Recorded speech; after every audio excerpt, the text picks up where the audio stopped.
Hey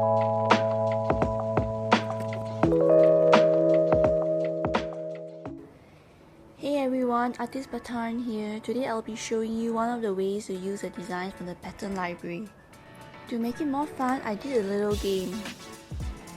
I rolled 2 dice to get the horizontal and vertical number for the page. That will be the pattern reference I used for the washi tape design.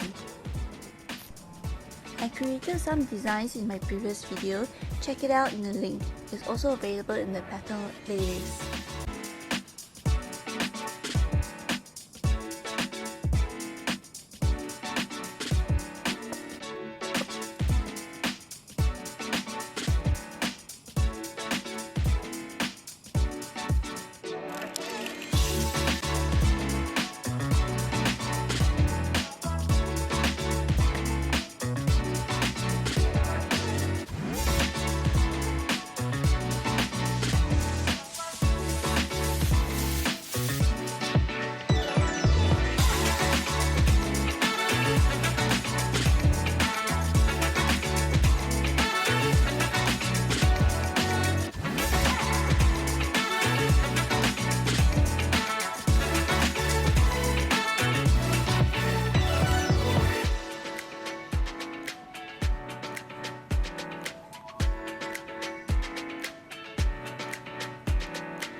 I'm using a double-sided tape to stick the design on.